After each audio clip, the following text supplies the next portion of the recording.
No one expected that one letter, hidden inside an old suitcase, would rewrite everything historians believed about the Titanic. The suitcase had sat in the attic of a house in Southampton for over 60 years, ignored, buried beneath winter coats and broken furniture, and the ordinary accumulation of a family that had survived something and then spent generations trying to forget it. When the granddaughter finally opened it, not looking for anything in particular, just clearing space, the letter was at the bottom, sealed inside an oilskin envelope that had kept it almost perfectly preserved. She read the first paragraph. Then she sat down on the attic floor and didn't move for a very long time. Because what the letter described wasn't just a personal account of survival, it was a confession. And the woman who wrote it had carried the secret for 87 years, all the way to her deathbed, before deciding that some truths are too heavy to take into the ground. Her name was Eleanor Marsh. History does not record her prominently. She was not wealthy enough to appear in the society pages that covered the Titanic's first-class passenger manifest, and not poor enough to be counted among the heartbreaking steerage statistics that filled the newspapers in the days after the disaster. She was third class, a seamstress from County Cork, 23 years old, traveling alone to New York, where a cousin had promised her work in a garment factory. She had spent 7 months saving for the ticket. She had packed one trunk and one small bag. She had never been on a ship before in her life. What we know about Eleanor Marsh from the official record fills approximately 3 lines: name, age, hometown, survivor. The Titanic's passenger records were imperfect even before the disaster, and in the chaos of the aftermath, the competing survivor accounts, the Senate inquiry, the British Board of Trade investigation, third-class passengers like Eleanor received almost no individual attention. They were tallied, they were counted, their survival or death was noted, and then the machinery of historical record moved on to the things it considered more important: the names on the first-class manifest, the officers who gave orders, the men in expensive suits who either behaved heroically or did not. Eleanor gave one interview in the weeks after the sinking. A journalist from a Cork newspaper found her at her cousin's apartment in Manhattan, still wearing borrowed clothes, still not entirely certain she was alive in any meaningful sense. The interview was brief. She described the cold. She described the sound the ship made as it went under, a sound she said she would hear for the rest of her life and could not find adequate words for. She said she had been lucky. She said she didn't know why she deserved to be lucky when so many others were not. And then she said she didn't want to talk about it anymore, and the journalist, to his credit, respected that. The article ran: Eleanor was not contacted again. She went to work in the garment factory. She married a man named Thomas Marsh 11 years later. She had 2 children and 4 grandchildren. She lived until she was 110 years old, the last confirmed survivor of the Titanic, and she gave no further public statements about the night the ship sank. Except for the letter.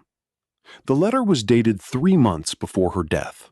She had written it by hand in the careful, slightly old-fashioned script of someone who had learned penmanship in a different century, and it ran to 14 pages.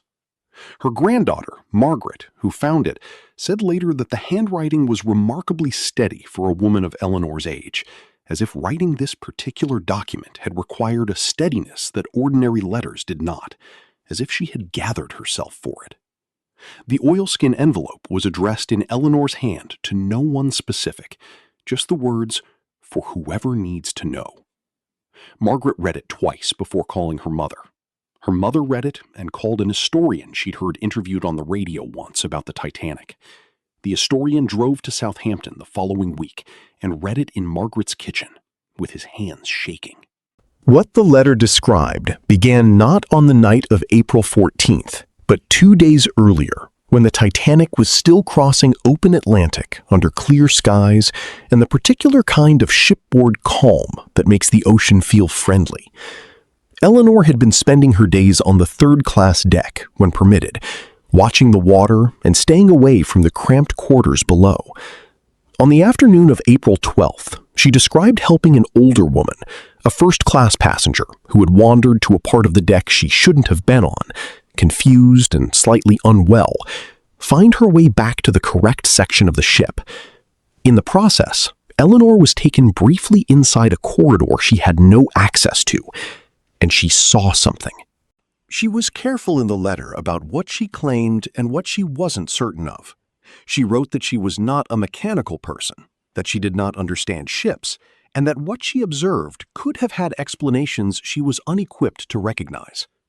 But what she described seeing, in a service corridor near the first-class section of the ship, was a conversation between two officers and a man she did not recognize, a man who was not in uniform, who was well-dressed, and who was speaking with an urgency that felt, even to a 23-year-old seamstress passing by a half-open door, deeply out of place on a ship that was, at that moment, enjoying its second full day at sea without incident.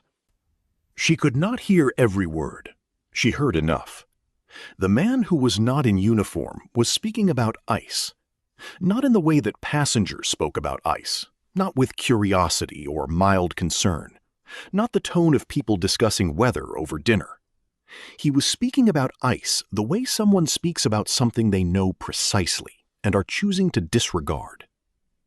He used a phrase that Eleanor recorded in the letter exactly as she remembered it, noting that she had repeated it to herself so many times over the following decades that she was certain she had it right. The position reports have been accurate for 3 days running, and the board has decided the schedule is the priority. She wrote that one of the officers had said something she couldn't catch. The well-dressed man had responded, "The passengers do not need to know what the passengers do not need to know." Then a steward had appeared at her elbow, politely but firmly redirecting her back toward the third-class section, and the door had swung almost closed, and Eleanor had walked away with a feeling she couldn't name and didn't know what to do with. She was 23. She was traveling alone. She was on a ship that everyone had told her was the greatest and safest ever built. She told herself she had misunderstood. She told herself the conversation had context she wasn't aware of, that the phrase had a meaning she was misreading. She went back to her bunk that night and thought about her cousin's apartment in New York and the job that was waiting and the life she was going to build. 2 days later, at 11:40 in the evening, the Titanic struck an iceberg.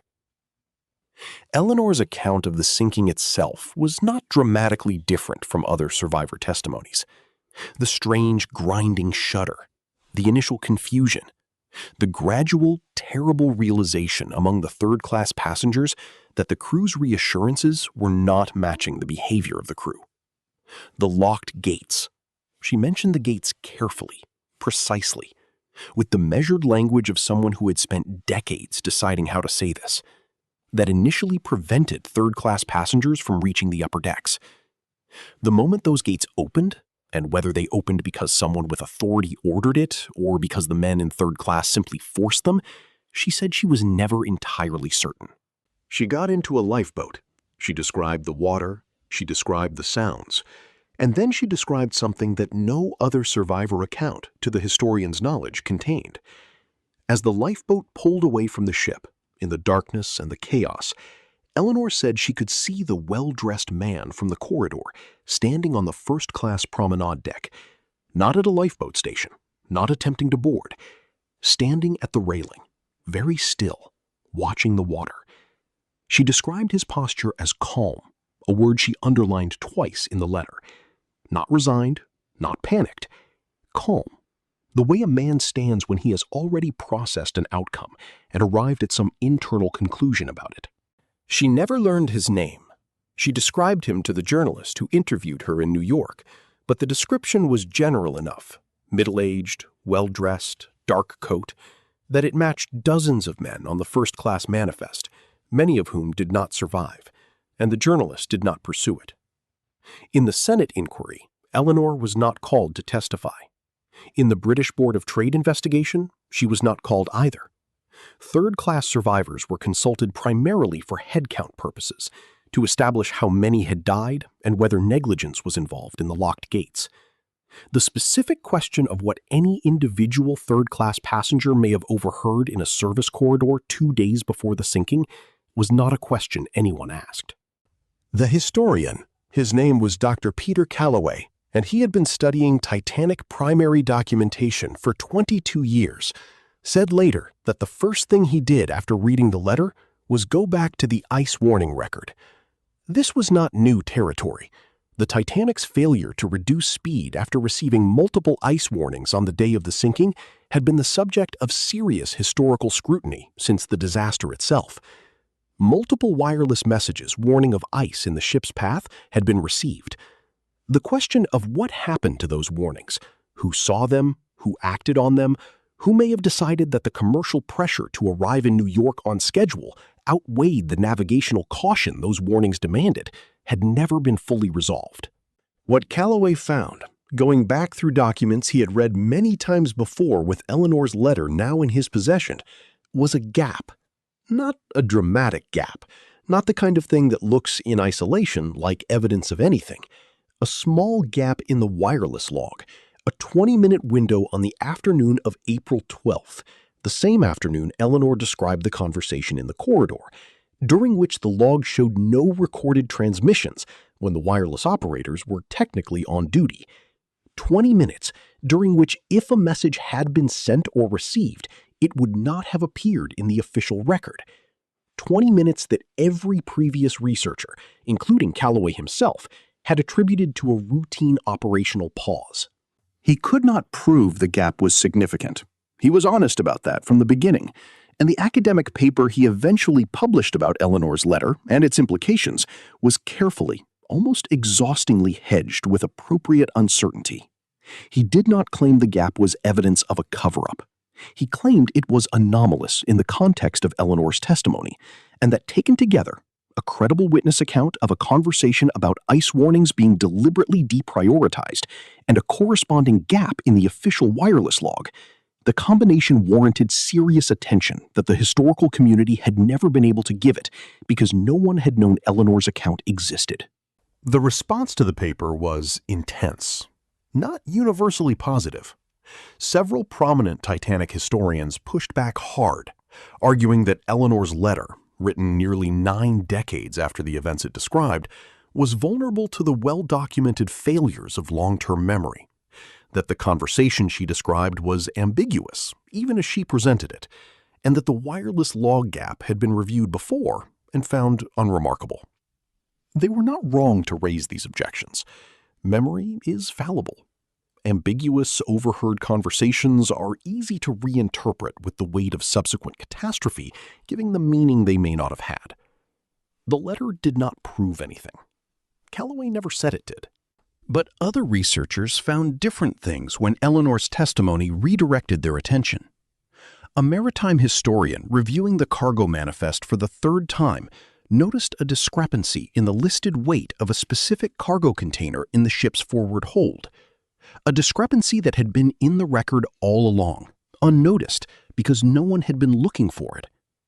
The discrepancy was small. It might mean nothing, but the weight difference, if taken at face value, was consistent with the container holding something denser and heavier than its documentation suggested.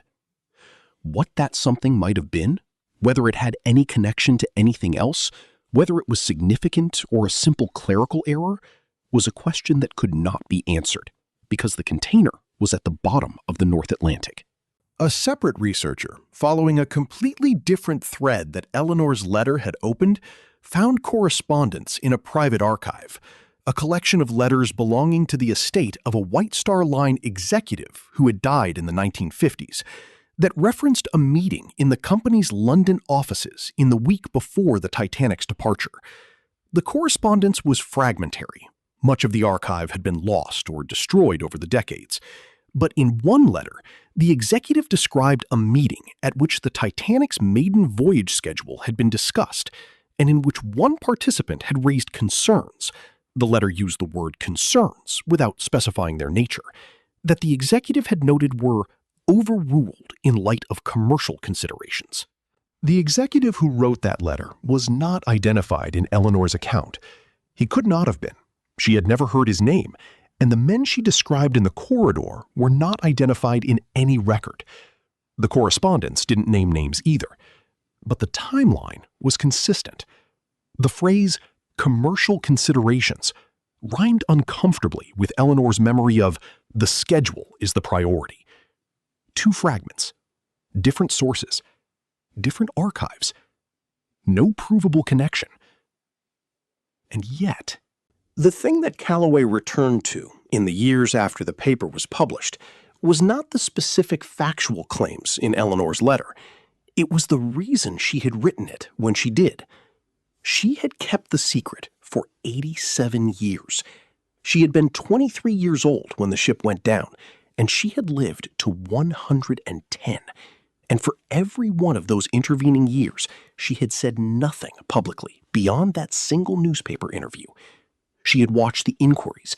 She had watched the documentaries. She had watched the films.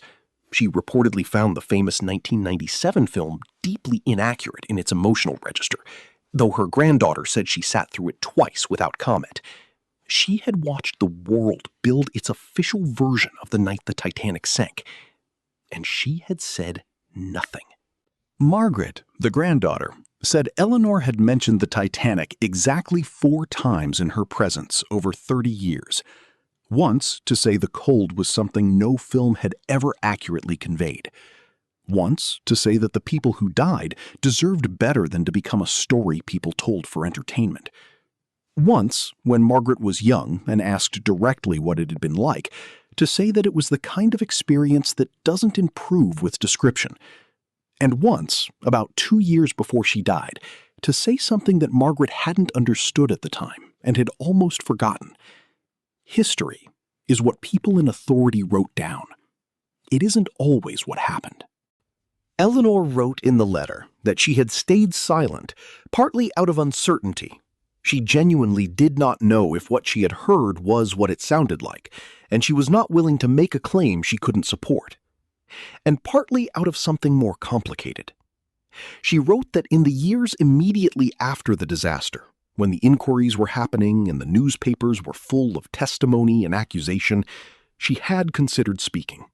She had drafted something, she said, not a formal statement, just her account of what she had seen and heard.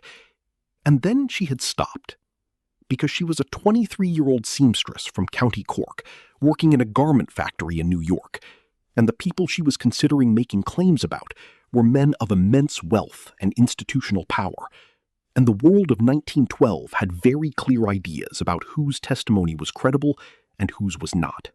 She was not wrong about that. The world of 1912 was not a world where a third-class Irish immigrant's account of an overheard conversation would have easily competed with the official narrative being constructed by shipping company executives and their lawyers and the politicians who had various reasons of their own for wanting the story to resolve quickly and cleanly.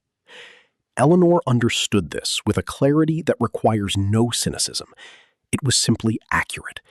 She was not a credible witness in any environment where credibility was assigned by class and nationality and gender.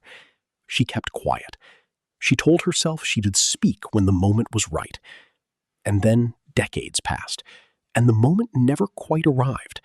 And she grew old, and the world changed in ways that might have made her testimony more viable. And she still didn't speak, because by then, the silence had become its own kind of structure, something she lived inside, and dismantling it felt like more than she had left. Until 3 months before she died, when she sat down and picked up a pen and wrote 14 pages in her careful, steady, century-old hand. Margaret said her grandmother had been unusually calm in those final months. Not the calm of someone fading away, but the calm of someone who has decided something. She was talkative in a way she hadn't always been. She asked questions about the family she'd never asked before, as if she was filling in gaps deliberately. And one afternoon, she told Margaret, without context or explanation, "I have written something down. It's in the attic. Don't look for it until I'm gone." The historian's paper has been cited 37 times in the 7 years since its publication. It has not changed the official historical consensus about the Titanic. That consensus is large and well supported and built on far more than any single letter can complicate. The ship hit an iceberg because the lookout saw it too late, and the ship couldn't turn in time, And the combination of speed and physics and the particular structure of the hull produced the catastrophic flooding that sent it to the bottom. These facts are not in dispute. Eleanor's letter does not dispute them. What Eleanor's letter suggests, without claiming, without proving, offering only the honest account of a 23-year-old who happened to walk past a half-open door at the wrong moment, is that the disaster may have had a preceding human decision embedded in it. Not a decision to sink the ship, not a conspiracy in the dramatic sense. A decision made by people who had received accurate information and weighed it against commercial pressure and made a choice that the schedule mattered more than the caution the information recommended. A decision that was made, as such decisions often are, without anyone believing anything catastrophic would actually happen. Because nothing catastrophic usually does. Until it does. Eleanor Marsh died on a Tuesday in February, quietly, in the house in Southampton where she had lived for 60 years. Her granddaughter was with her. Her last coherent words, Margaret said, were unremarkable. A request for water, an expression of warmth toward the family gathered around her. Nothing dramatic. No final confession beyond the one already sealed in oilskin in the attic above her. She had said what she needed to say in 14 pages, in careful old handwriting, addressed to whoever needed to know. She had trusted that someone would find it, that the finding would mean something, that the truth, even after 90 years, even delivered by a woman who couldn't prove it and wasn't certain of it, was better out in the world than sealed at the bottom of the Atlantic with the ship. The suitcase is now in Margaret's living room. The letter is in the care of a maritime archive in Southampton, properly preserved, catalogued, available to researchers. It sits in a folder alongside photocopies of Eleanor's immigration documents and the original clipping of the Cork newspaper interview from 1912. The woman in the newspaper clipping is young, dark-haired, slightly guarded, wearing borrowed clothes, and she looks directly at the camera with the expression of someone who has recently survived something and is not yet sure what survival means. She kept that look, Margaret said, her whole life. Even at 110, there was something in her grandmother's eyes that was always slightly watching, always slightly knowing, like a woman who had heard something in a corridor and spent a century deciding what to do with it. The iceberg that sank the Titanic broke off from a glacier in Greenland, researchers have estimated, somewhere between 1 and 3 years before the night it was struck. It traveled south, slowly, carried by the Labrador Current, melting as it went, shrinking from whatever enormous original mass it had been to the object that sat in the shipping lane on the night of April 14th. It had no knowledge of the ship approaching. It had no interest in the schedule. It was simply there, doing what ice does, occupying space in the dark Atlantic, indifferent to the human calculations that had decided the schedule was the priority. And Eleanor Marsh, in a lifeboat pulling away from the largest maritime disaster in history, watched a calm man at a railing and held a conversation in her memory for 87 years.